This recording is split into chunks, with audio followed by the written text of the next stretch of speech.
Cold wind stripped the auction block bare, leaving only murmurs and cheap tobacco smoke hanging in the stagnant air. Oakhaven didn't just discard its broken things, it made a spectacle of them. Nuala stood shivering on the splintered wood, clutching a frayed shawl over her shoulders, her clouded eyes staring into a grey void. They called her useless, a blind burden auctioned off for the price of a plough horse. When a hulking shadow stepped up and threw a heavy leather purse at her brother's boots, the town laughed. They didn't know she was listening. Part 1. The Ledger of Oakhaven.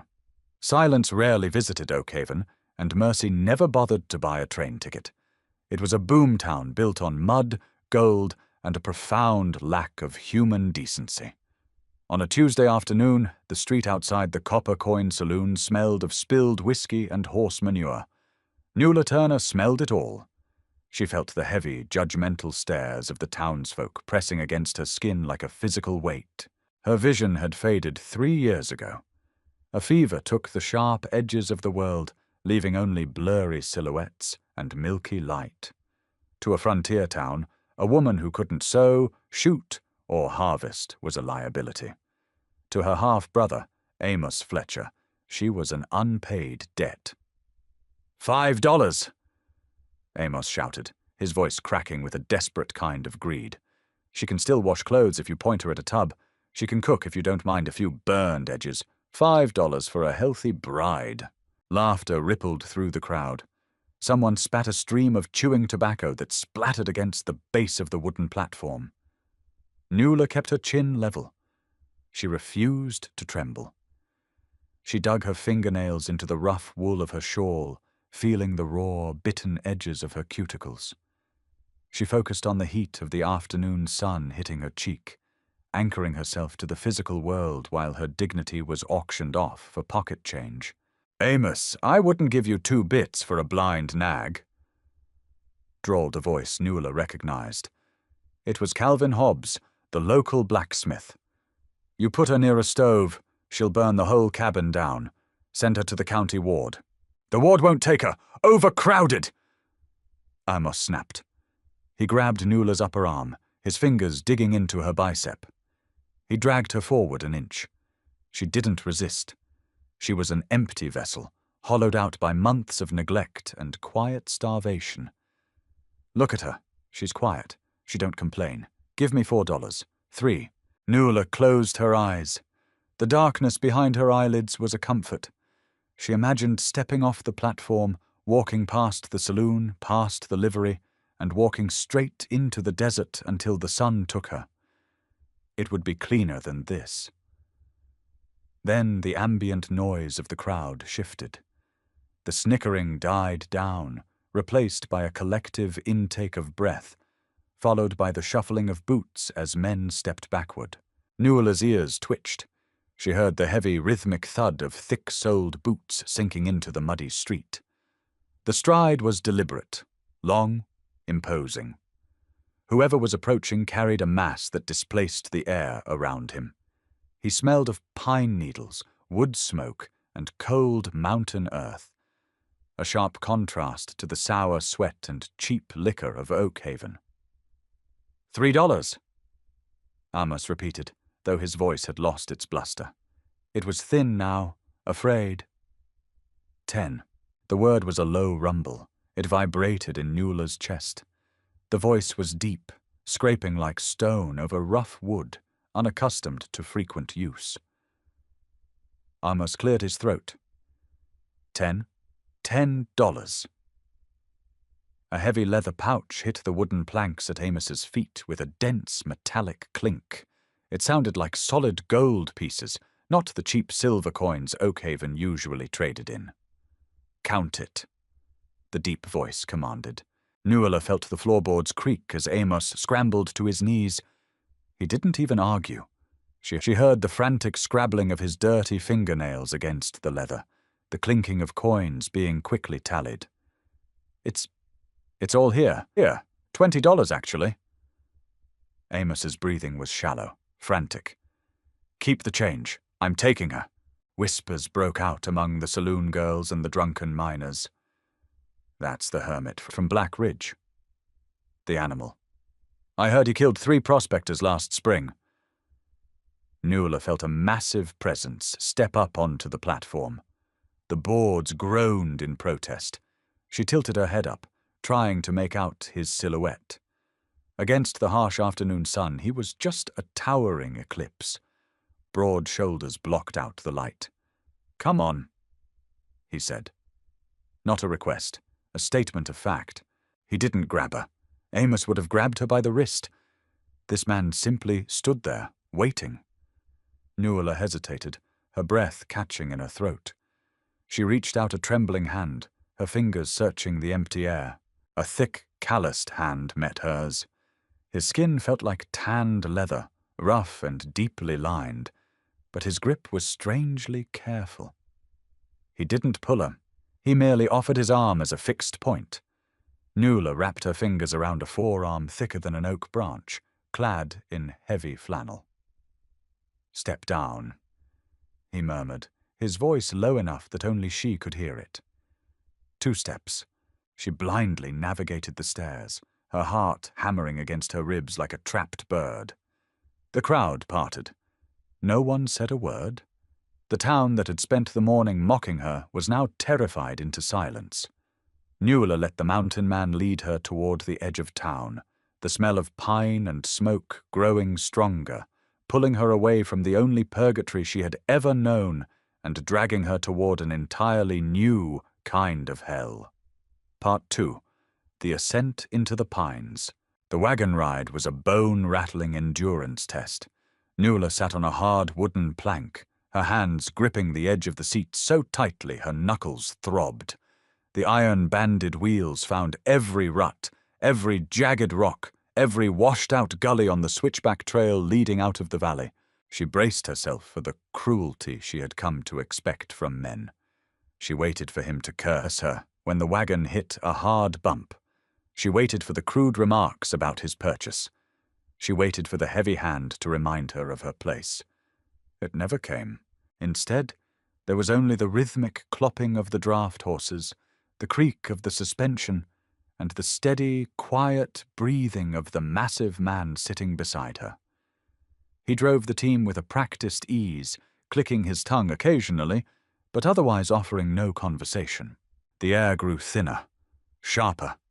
The oppressive, dusty heat of Oakhaven fell away, replaced by the biting chill of higher altitude.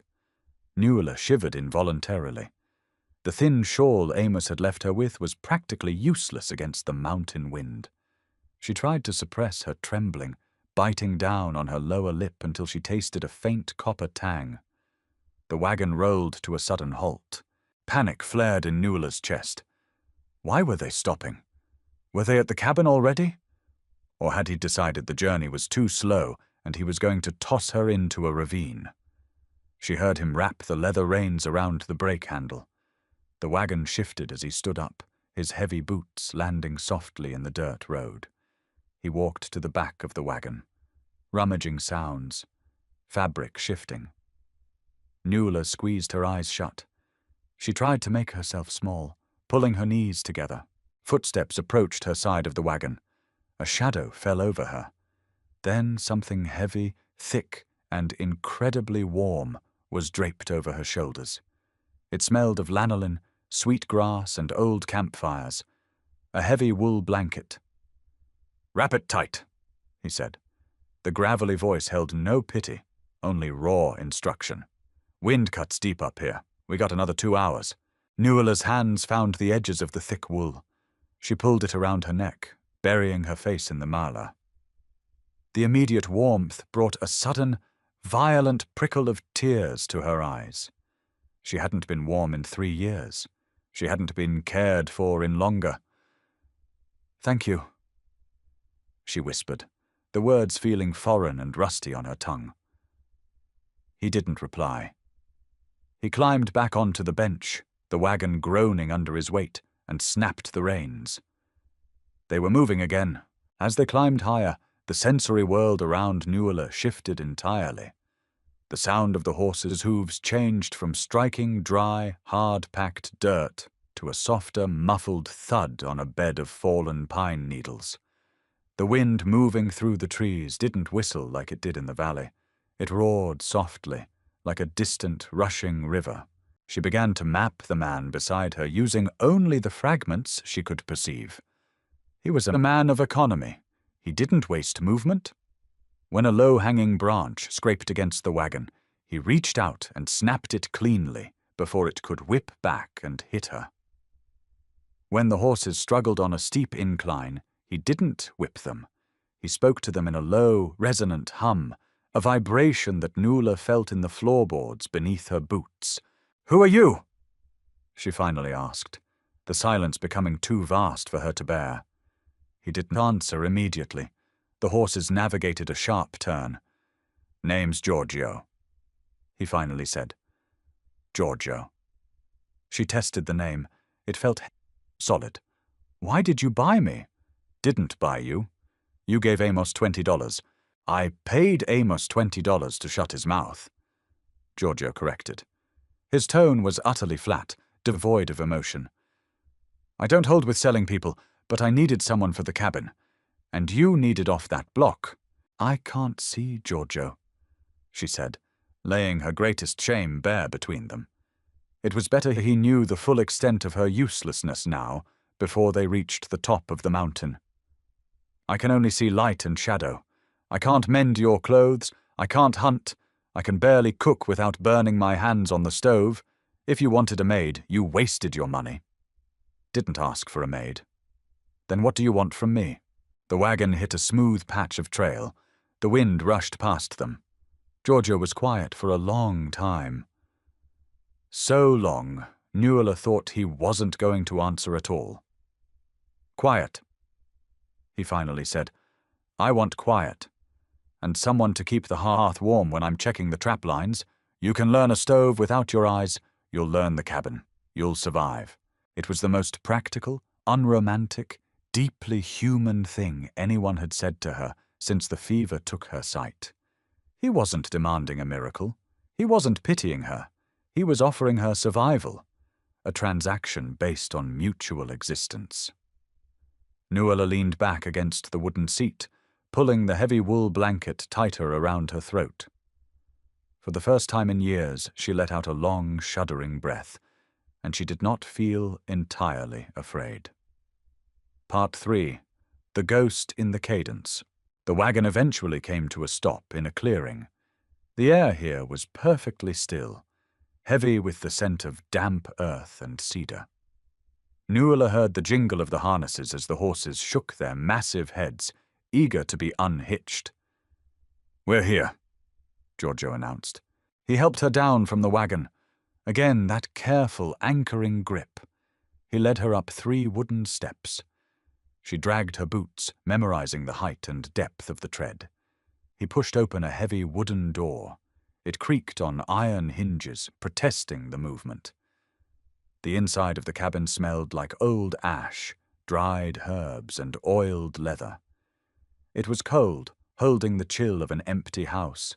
"Stand there," Giorgio told her, positioning her just inside the doorway. "Don't move yet. Floor's uneven near the hearth." Nuala stood perfectly still, her hands clasped in front of her. She listened.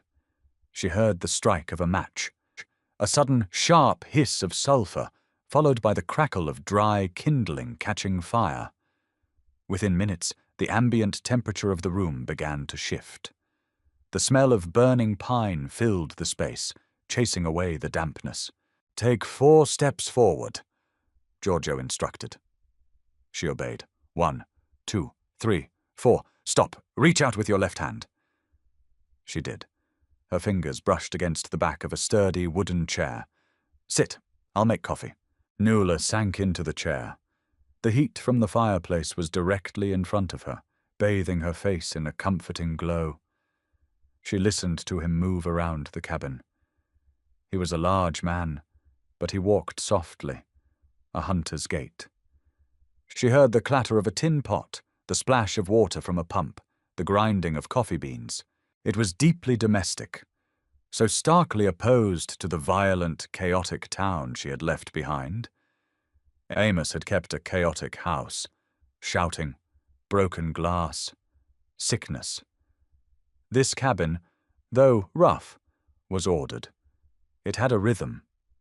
She heard him drag a chair, a Hamilton the floorboards, and sit opposite her, the heavy thud of his boots resting on the stone hearth. Here, a tin mug was pressed into her hands. It was scalding hot. She wrapped her frozen fingers around it, letting the heat seep into her bones. She took a sip. It was bitter, strong enough to strip paint, and absolutely perfect. "It's good," she said softly. "It's terrible," he grunted, "but it keeps you awake." Nuala managed a faint, broken smile. It felt strange on her face. The fire popped, a loud crack echoing in the small room. "I reckon you're scared," Giorgio said abruptly. The roughness in his voice was still there, but the tempo had slowed. He was choosing his words. "You don't know me. You only know what the valley folks say, that I'm an animal, a killer." Nuala traced the rim of the tin mug with her thumb. "Are you?" "I've killed men," he said simply. No boast, no apology, just a bleak accounting of facts. "They needed killing. I don't raise a hand to women. I don't raise a hand to animals unless I'm eating them. You're safe in this house, Nuala." Nuala froze. The tin mug stopped moving. The heat radiating from the fire seemed to vanish, replaced by a sudden, electric chill that shot down her spine. She replayed the sentence in her head. "You're safe in this house, Nuala." It wasn't the words themselves. It was the cadence. It was the slight, breathy hesitation before her name. The way he drew out the O, the subtle, almost imperceptible drop in pitch at the end of the sentence. 7 years ago, before the fever, before Amos took the farm. She had been 17. It was a torrential downpour, a storm that washed out the roads and flooded the lower fields. Her father had sent her to the barn to secure the livestock.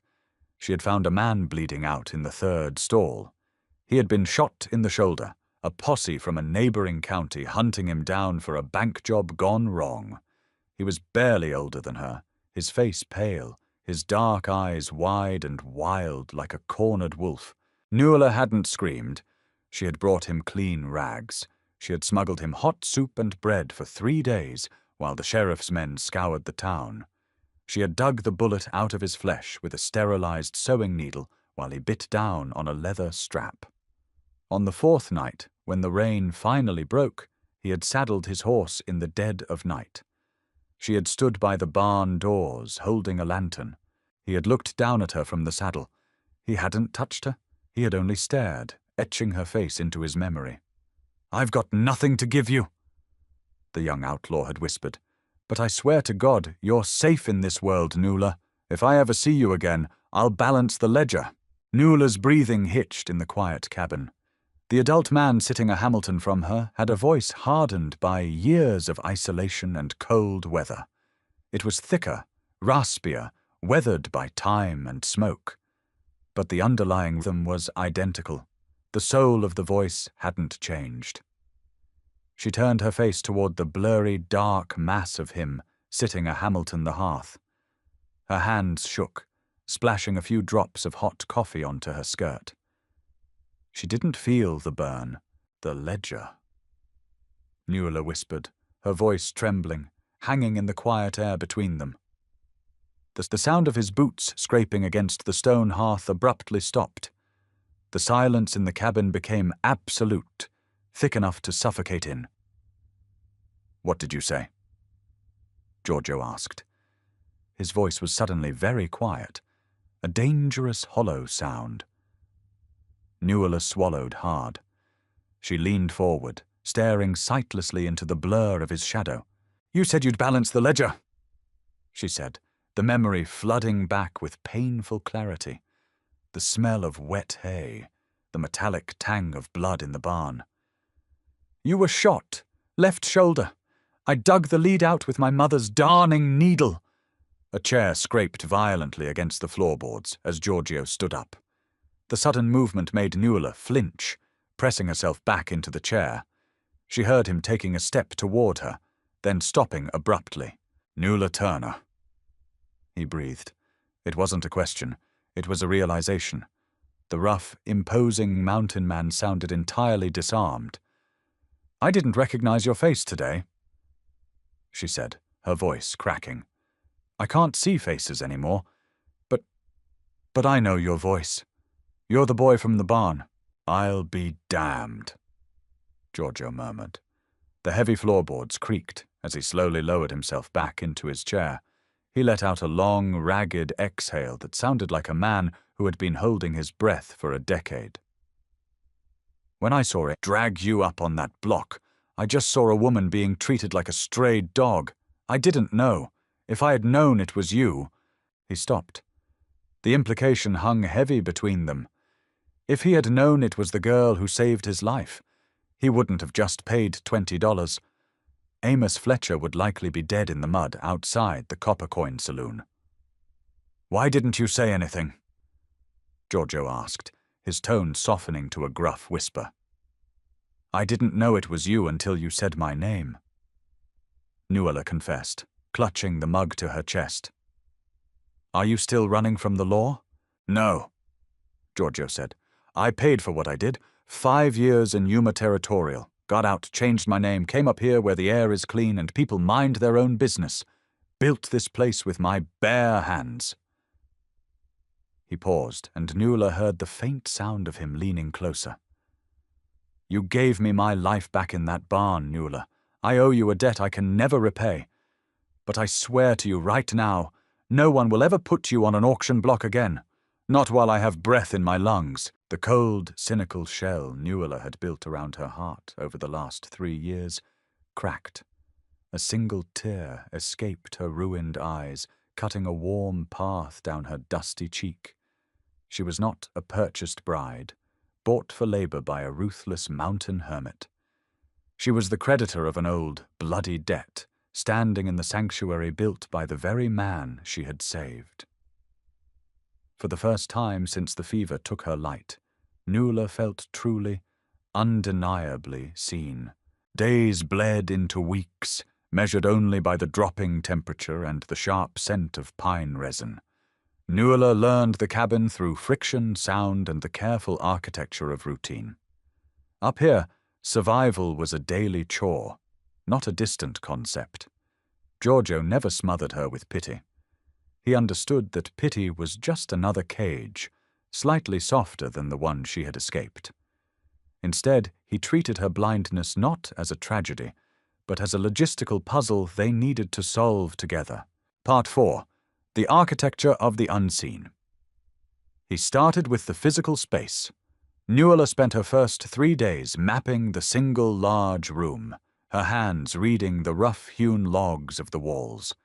She memorized the distance from the iron stove to the heavy oak table, 6 paces. From the table to her small cot in the corner, 4 paces. On the 4th morning, she woke to a rhythmic, scraping sound. She lay still, pulling the heavy wool blanket to her chin, listening. It was the sound of a knife biting into wood. She swung her legs over the side of the cot, her bare feet hitting the cold floorboards.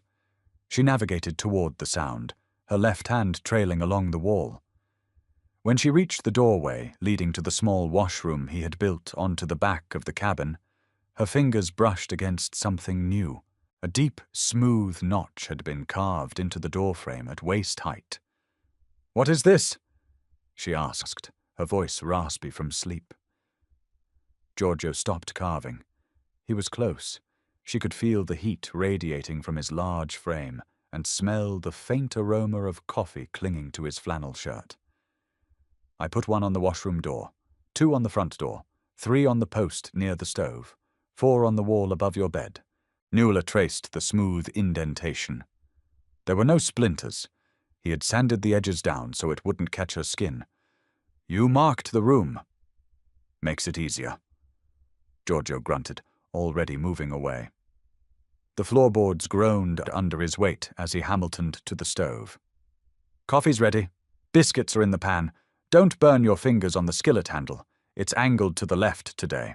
He never made a grand gesture out of his kindness. It was delivered in blunt, practical statements. He rigged a heavy wire line from the back door to the outhouse, wrapping the wire in thick leather so the winter cold wouldn't freeze her hands when she held it. He organized the pantry with agonizing precision, ensuring the flour was always on the bottom left shelf, the salt on the middle right, the dried beans in the heavy canvas sacks on the floor.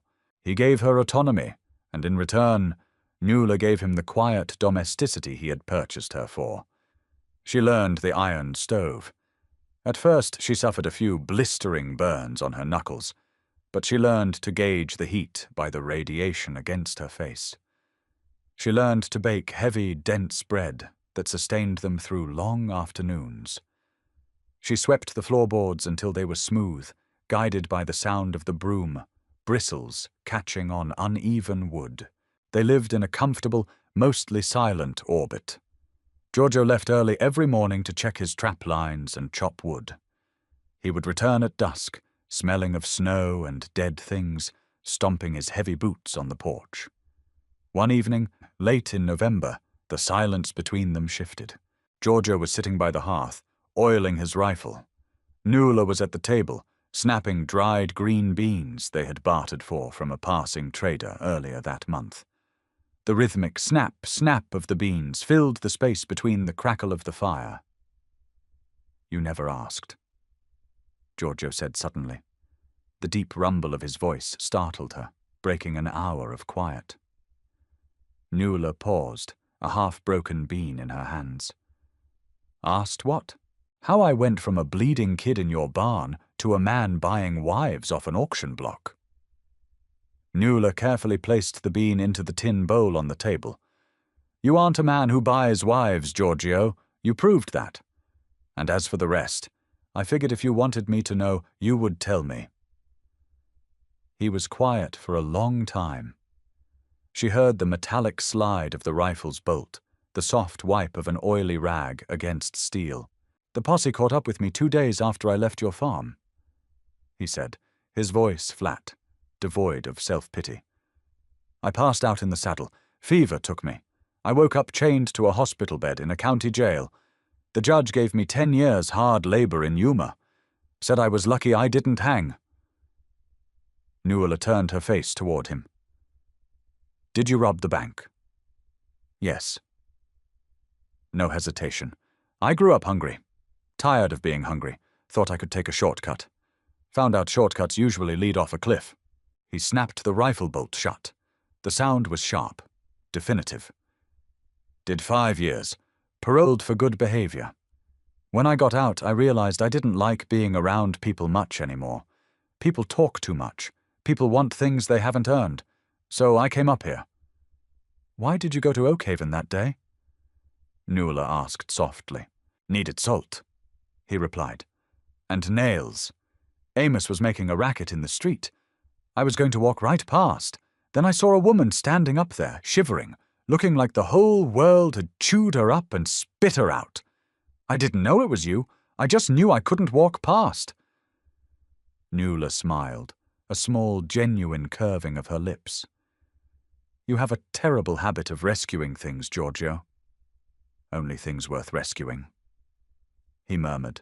He stood up, walking past her to place the rifle on the wall racks. As he passed, his large, calloused hand brushed against her shoulder.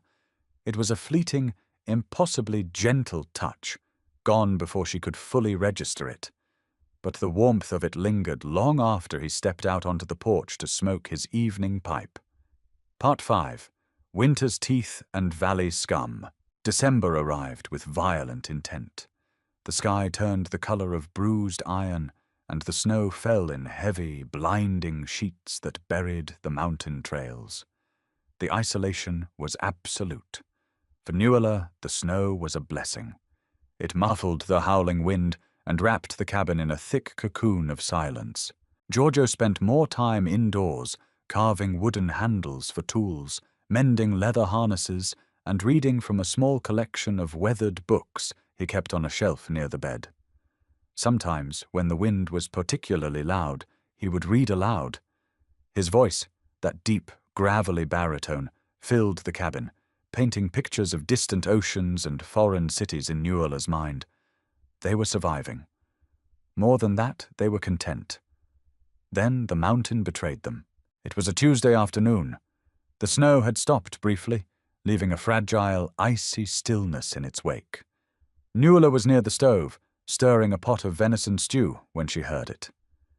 Not the wind, not a branch breaking under the weight of snow.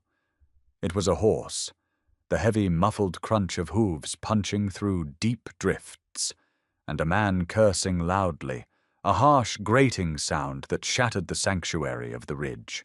Giorgio was at the table, mending a snowshoe. He stopped moving instantly.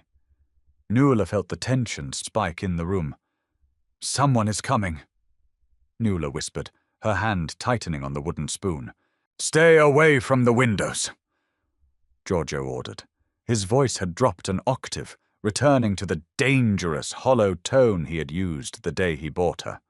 She heard the scrape of his chair, followed by the heavy thud of his boots hamiltoning the floorboards. The metallic clatter of the rifle being pulled from the wall rack sent a cold spike of adrenaline through her chest. Giorgio cracked the front door open. Cold air rushed in, carrying the scent of wet horse and cheap tobacco. "Hello, the cabin!" a voice shouted from outside. It was a nasal, arrogant voice. "Got a long way up here, hermit. Need to warm my bones." "Keep riding," Giorgio called out, his tone like granite. "Trail's closed, no visitors." "Now that ain't neighborly." The man sneered. The sound of boots hitting the snowy porch echoed heavily. "Especially since I come bearing official business. Name's Corliss. I'm a bounty agent working out of the Federal Marshal's office down in Oakhaven." Nuala's breath hitched. A bounty agent? Her mind raced. Had they found out about Giorgio's past? Did they know he used to be an outlaw? "I don't care if you're the President of the Republic," Giorgio said. "Turn around, Corliss. I'm looking for a woman," Corliss continued, completely ignoring the threat in Giorgio's voice. "Blind girl. Amos Fletcher filed a complaint in town 3 days ago. Said a crazed mountain man came down, threatened him with a gun, and stole his sister. Kidnapping is a hanging offense, hermit." Nuala gasped, dropping the wooden spoon. It clattered against the iron stove. Amos, her wretched, greedy half-brother, had spent the $20, realized he had no one to cook and clean for him, and decided to frame Giorgio to get her back. Amos Fletcher sold his sister on an auction block for $20. Giorgio stated coldly. "Half the town saw it." "Half the town saw you throw money at him, sure." Corliss laughed, a greasy, ugly sound. "But Amos says it was forced, says he was under duress, and a federal judge tends to believe a tax-paying citizen over an ex-convict from Yuma." "Yeah, we know who you are, Giorgio. Or should I say Thomas Vance. We checked the old telegraph records." Silence hung heavy in the frozen air. "I got a warrant to search this property," Corliss said, his voice dropping the playful edge, becoming hard and menacing. "I'm coming in. You point that rifle at me, and I'll drop you where you stand." Nuala didn't think. She reacted. She remembered the layout. 3 notches on the post near the stove, 4 paces to the cot. Underneath the cot, in a heavy wooden crate, Giorgio kept his spare revolver wrapped in an oiled cloth. She had felt it when she was sweeping. She moved silently, slipping away from the stove. She dropped to her knees near the cot, her hands frantically searching the floorboards. Her fingers found the edge of the crate. She pulled it open, grabbing the heavy bundle. The oiled cloth slipped away, leaving the cold, heavy steel of a Colt .45 in her hands. "You step 1 foot over this threshold, Corliss," Giorgio warned, "and they'll have to bury you in a matchbox." "Big talk," Corliss spat. Nuala heard the heavy thud of a shoulder hitting the wooden door, pushing against Giorgio's resistance. She stood up, raising the heavy revolver with both hands. She couldn't see Corliss. She couldn't see Giorgio. But she knew the architecture of this room. She knew the exact angle from her cot to the front doorway. "Giorgio," Nuala said loudly, her voice cutting through the tension like a whip. "Step away from the door." Both men froze. Nuala walked forward, 2 paces. She leveled the revolver toward the rectangle of grey light that she knew was the open doorway. She cocked the hammer back. The loud, mechanical click-clack echoed in the small cabin. "I can't see your face, Mr. Corliss," Nuala said, her voice terrifyingly steady. "But I can hear exactly where your heart is beating. I am not kidnapped. I am this man's wife, and if you don't get off our porch right now, I will pull this trigger, and I will claim you tried to attack me in my own home. Who do you think the judge will believe? A federal agent or a terrified blind woman defending her honor?" The silence outside was profound. The only sound was the heavy breathing of Corliss's horse. "You're crazy," Corliss finally muttered, his voice stripped of all its previous arrogance. "Both of you are crazy. Get on your horse," Giorgio commanded, his voice lethal. "And tell Amos Fletcher if he ever mentions her name again, I will come down the mountain and finish what I should have done on that auction block."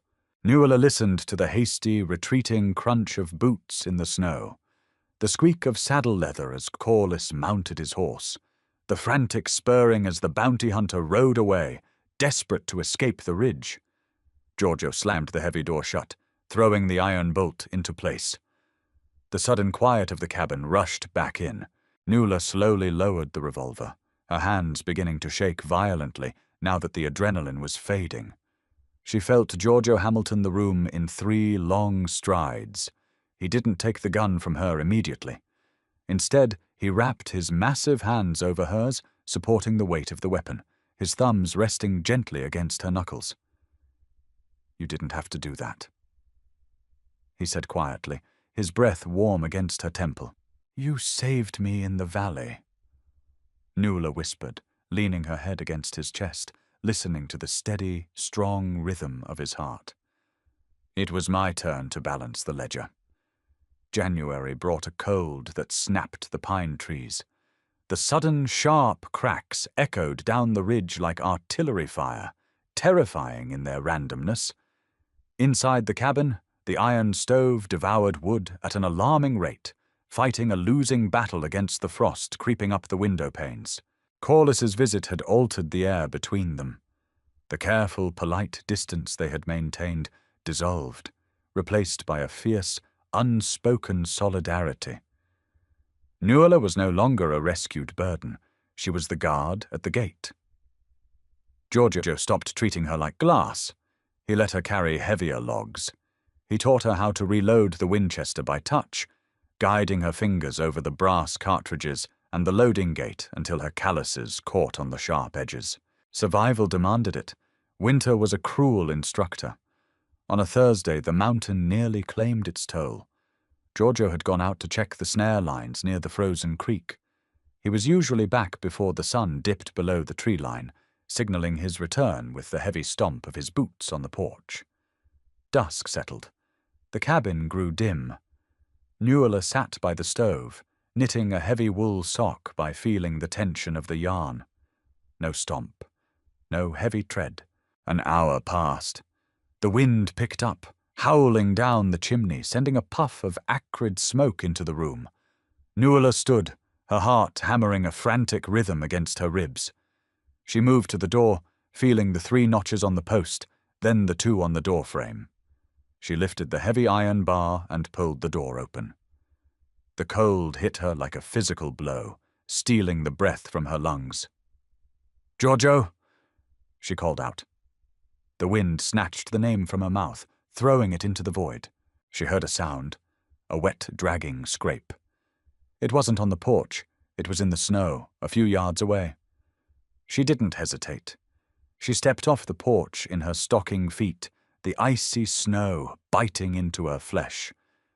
She dropped to her knees, sweeping her hands blindly over the frozen crust. "Giorgio!" Her fingers brushed against something coarse and frozen solid. Wool. A heavy shoulder. She found his face. His beard was a block of ice, his skin frighteningly cold, devoid of the radiant heat she had come to rely on. "Ice broke," he rasped. His voice was a thin, rattling wheeze. "Creek!" He had fallen through. A death sentence in this temperature if he didn't get warm immediately. "Get up!" Nuala commanded, grabbing his frozen lapels. She didn't have the strength to drag a man his size. He had to help her. "Giorgio, stand up, now!" "Can't feel my legs, Nuala! I don't care what you can't feel! Move!" It was the harshest she had ever spoken to him. Fear stripped away her gentle nature, leaving only the raw, desperate instinct of the girl who had dug a bullet out of a boy in a barn. She hooked her arms under his armpits and hauled backward with everything she had.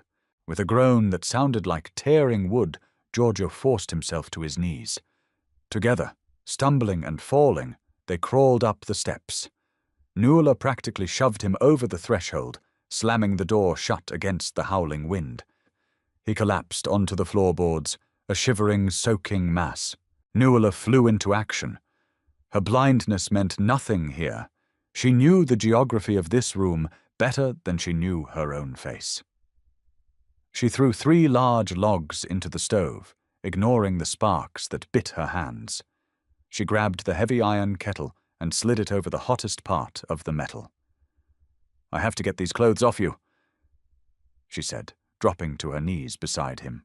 His hands were useless, curled into frozen claws. Nuala worked blindly, her fingers numb, tearing at the frozen buttons of his coat. The fabric was stiff as a board. She managed to peel the heavy wool off his shoulders, then went for his flannel shirt. It clung to his icy skin like a second layer of flesh. She stripped him to the skin, ignoring the modesties they had strictly observed. This was survival. She dragged him towards the hearth, pulling the heavy mattress off her cot and tossing it onto the floor, right in front of the stove. "Roll," she ordered. He managed to shift his weight onto the mattress. Nuala ran to the heavy wooden chest at the foot of his bed, throwing it open and hauling out every thick quilt and animal pelt he owned. She piled them over him, creating a dense mountain of fur and wool. His shivering was violent, a terrifying, convulsive shaking that rattled the floorboards. Nuala poured scalding water into a tin basin, soaked a clean rag, and wrung it out. She crawled under the heavy pile of pelts, pressing the hot, damp cloth against his neck, where she knew the blood flowed thickest. "Cold," he mumbled, his teeth chattering so hard they sounded like cracking stones. "So cold." "I know," she whispered fiercely. She lay down beside him, pressing her own body against his icy side, sharing every ounce of her core heat. She wrapped her arms around his broad chest, burying her face against his neck. "I'm right here." "Right here. I've got you. You are not dying on me, Giorgio. You owe me a ledger, remember? You don't get to quit." For hours they lay there on the hard floorboards. Nuala continually swapped out the hot rags, pressing them to his chest and neck, forcing him to drink tiny sips of hot, bitter tea she brewed by touch. Sometime near dawn, the violent shivering finally stopped. The terrifying chill radiating from his skin gave way to a slow, steady warmth. His breathing deepened, losing the desperate rattle. Nuala lay exhausted, her head resting on his bare chest, listening to the strong, rhythmic thump of his heart. Giorgio stirred, his heavy arm, no longer frozen, wrapped around her waist, pulling her closer. He didn't say a word. He just buried his face in her hair, inhaling the scent of smoke and sweat. In the pitch-black void of her vision, Nuala felt the absolute, undeniable weight of a man who realized exactly what he had almost lost. Part 7. The Thaw and the Threat. March broke the mountain's frozen grip with a vengeance. The thaw wasn't a gentle awakening, it was a violent, noisy affair. Water dripped relentlessly from the eaves, and the distant, thunderous crack of ice breaking on the upper peaks echoed through the valley. The cabin smelled of damp earth and pine needles returning to life. With the melting snow came the harsh realization of their dwindling supplies. The flour barrel was scraping empty. The salt was gone.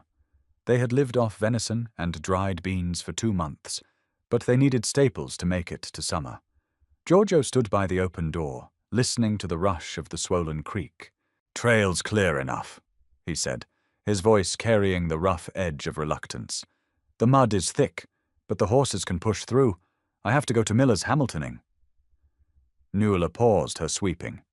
Miller's Hamiltoning was a logging camp 3 valleys over. It was a brutal 3-day journey there and back. "Take the heavy wagon," she said, keeping her voice level. "You'll need it for the flour." "I don't like leaving you," Giorgio admitted. The floorboards creaked as he walked over to her. He took the broom gently from her hands. "Corliss knows where we are? Amos knows." "Corliss is a coward," Nuala replied, lifting her chin toward where she knew his face was. "And Amos only cares about easy money. Coming up a muddy mountain to fight a man who already pulled a gun on him isn't his style. I'll bolt the door.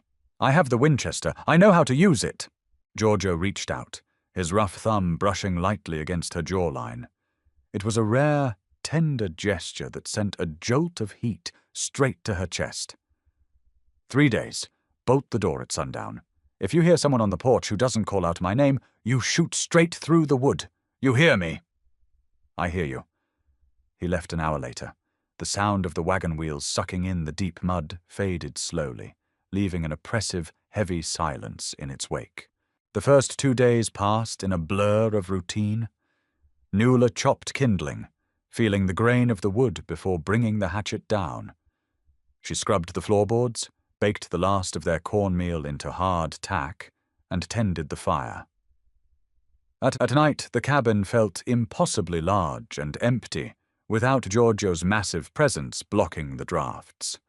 She slept with his heavy coat draped over her legs, anchoring herself in his scent. On the afternoon of the 3rd day, the air pressure shifted. A low, rolling storm front moved in, bringing a dense, suffocating fog that swallowed the ridge.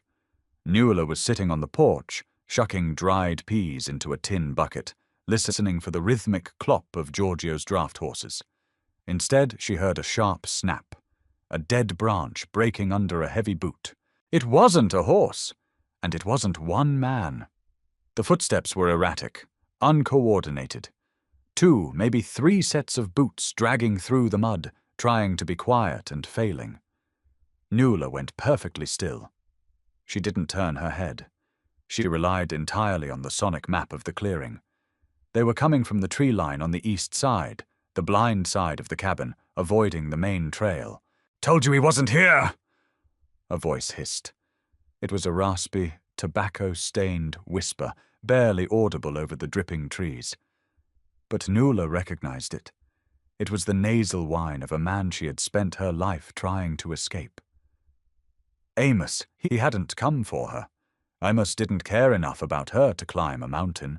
He had come because he believed a hermit living in a well-built cabin had to have a stash of gold or cash hidden away. He had waited until Giorgio left. He had been watching the trail. "You sure she's blind?" Another man grunted, heavier, his boots squelching loudly in the mud. "She's looking right at us. She can't see her own hand in front of her face." Amos sneered quietly. "Just walk up and grab her. We tie her up, find the money, and we're gone before the big bastard gets back." Nuala's hands moved with practiced, terrifying precision. She quietly set the tin bucket down on the wooden planks. She didn't stand up. She didn't scream. Panic was a luxury she couldn't afford. She reached down beside her rocking chair, where she had propped the Winchester rifle under a folded blanket. Her fingers curled around the cold steel of the barrel. She slid it smoothly onto her lap, her thumb finding the hammer. "Amos!" Nuala called out. Her voice was steady, cutting through the fog like a ship's bell. The footsteps stopped abruptly. "I know you're standing near the old cedar stump," she said, aiming her face dead ahead, though she was tracking their location entirely by the sound of their shallow breathing. "And whoever you brought with you is about 3 paces to your left." "Shut up, Nuala!" Amos snapped, dropping the pretense of stealth. "Where's the money?" "The hermit paid in solid $20 gold pieces. I know he's got a box of 'em up here." "There is no money," she replied coolly. She cocked the lever of the Winchester. The loud, metallic clack-clack was deafening in the damp air. "Put the gun down, you stupid girl." Amos laughed nervously. "You couldn't hit the broadside of a barn. You're pointing it at the woodpile." Nuala adjusted her grip. She remembered the notches on the porch rail. She knew the exact distance to the cedar stump. "I might miss the first shot, Amos," Nuala said, her finger resting lightly on the trigger. "But this rifle holds 15 rounds, and I only need one to hit you in the gut. Are you willing to bet your life that I'll miss all 15? A tense, suffocating silence descended on the clearing, broken only by the steady drip of melting snow from the cabin roof. Amos and his hired thug were frozen, caught in a deadly standoff with a woman they had entirely underestimated, on a mountain that offered no mercy to fools. Fog hung in the pines like wet cotton, swallowing the sound of the dripping eaves and isolating the cabin in a sea of grey. The standoff stretched into an agonizing eternity. Nuala kept her sightless eyes locked dead ahead, her breathing shallow and controlled. She didn't need to see the clearing to map it.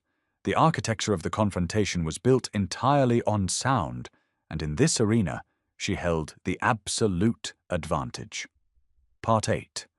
The Weight of Lead. Amos laughed, but the sound was thin, scraping against the damp air without any real conviction. He had spent his entire life viewing his half-sister as a deficit, a broken thing to be tolerated, and eventually traded. The idea that she could hold a lever-action rifle steady was completely alien to his narrow, greedy mind. "Take the gun from her, Roy," Amos muttered, his voice trembling with a forced bravado. "She can't hit nothing. She's just holding it to look tough." Mud shifted. A heavy boot took a tentative step forward, the wet earth sucking at the leather sole. Nuala didn't hesitate. She didn't aim to kill. She aimed to educate. She tracked the squelch of the boot, adjusted the heavy steel barrel 3 inches to the left, and squeezed the trigger. The Winchester roared, a deafening explosion of sound and fire that shattered the quiet of the mountain. The recoil punched violently into Nuala's shoulder, a brutal physical shock that rattled her teeth and bruised her collarbone. The sharp crack of the gunshot ripped through the fog, followed instantly by the violent splintering of wet wood and a high-pitched, panicked yell. "My ear! Jesus Almighty, she shot my ear!" Roy shrieked. Nuala heard the frantic, uncoordinated thrashing of a heavy man scrambling backward in deep mud, dropping whatever weapon he had been holding. The heavy, thudding rhythm of his boots quickly faded down the trail as Roy abandoned the easy payday for his life. Nuala smoothly worked the lever of the rifle. The empty brass casing ejected with a sharp, metallic ping against the porch floorboards, and a fresh round slid into the chamber. "That was your hired help, Amos," Nuala said, her voice dropping into a cold, terrifying register. The smell of sulphur and burnt powder hung thick around her, biting at the back of her throat. "The next round is for the cedar stump. If you are still standing next to it, I cannot guarantee your safety." Silence. Just the rapid, terrified panting of her half-brother. "You crazy bitch!" Amos snarled, the fear finally giving way to a desperate, cornered rage. "I ain't leaving without that gold. I'll burn this whole cabin down with you inside it." Nuala heard the metallic click of a cheap revolver being cocked. Amos was stupid enough to try. She tightened her finger on the trigger, preparing to fire directly into the center of the breathing sound ahead of her. But before Amos could make a move, the mountain itself seemed to answer his threat. It started as a low rumble, a vibration that Nuala felt through the wooden soles of her boots. Then came the frantic, rhythmic thud of massive hooves striking the muddy trail, and the fierce, sharp crack of a leather line being slapped against heavy flanks. Giorgio had not stayed 3 valleys over. A massive shape burst through the fog line. The draft horses, driven to a furious lather, dragged the heavy wooden wagon into the clearing with terrifying speed. Giorgio didn't pull back on the reins to slow them. He launched himself from the driver's bench while the wagon was still moving, hitting the muddy ground with a heavy, sickening crunch. Amos barely had time to turn his head. "Wait!" Amos screamed. The sound of the impact was absolute. Giorgio hit Amos like a falling redwood. There was no struggle, no hannulable fistfight. It was the total violent application of overwhelming mass and fury.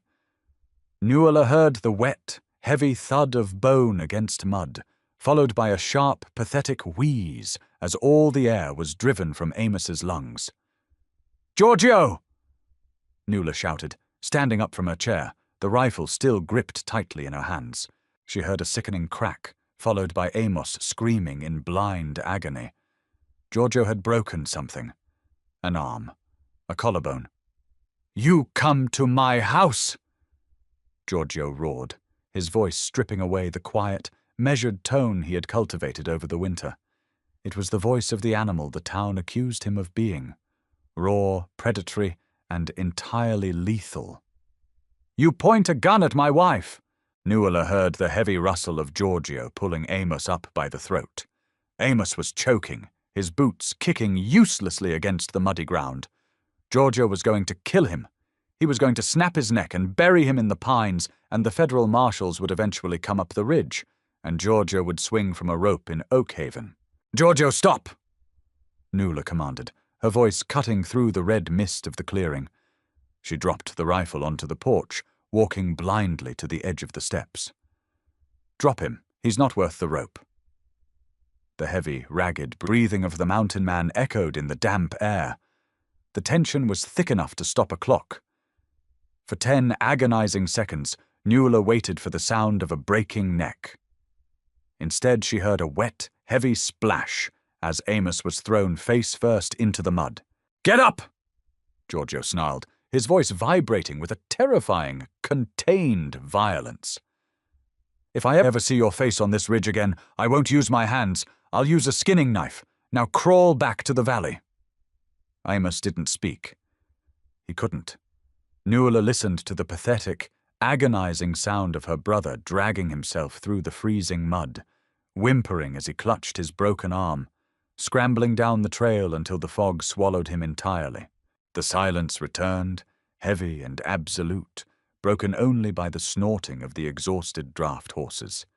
Nuala stood frozen on the edge of the porch, the cold wind biting through her thin dress. She heard the heavy, slow squelch of Giorgio's boots approaching the steps. He stopped right at the bottom. "You dropped your rifle," he said. His voice was exhausted, stripped of all its fury, leaving only a hollow, vibrating tremor. "I didn't need it anymore," Nuala whispered. She reached out her hand into the empty grey void. A second later, his massive, calloused hand wrapped around hers. His knuckles were bruised, his skin freezing cold, but his grip was as gentle and anchoring as the very first day on the auction block. Part 9. Beyond the ledger night fell, wrapping the cabin in a pitch-black cocoon. The iron stove roared, radiating a fierce, localized heat that chased the dampness from the floorboards. Giorgio sat on the edge of the cot, a hot tin mug of coffee resting between his knees. Nuala knelt behind him on the mattress, carefully rubbing a foul-smelling, stinging arnica salve into the deep purple bruises blooming a Hamilton his broad shoulders. He had pushed the horses to the brink of death to get back, driving straight through the night when the storm front broke, driven by a raw, primal instinct that the cabin was in danger. "You should have stayed in the valley tonight," Nuala scolded softly, working the salve into a knot of muscle near his neck. "The mud could have broken the wagon axle. You could have been killed." "I told you I wouldn't leave you unprotected," Giorgio murmured, staring into the bright orange coals of the open stove door. "I wasn't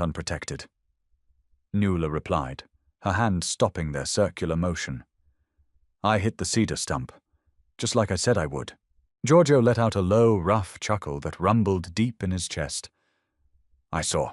Split it clean down the middle. Roy left a trail of blood from his ear all the way down to the creek Hamiltoning. The town is going to think you're a better shot than Doc Holliday. Nuala smiled, resting her chin on his bare shoulder. The smell of the arnica mixed with the scent of pine and his skin, creating a rugged, comforting aroma.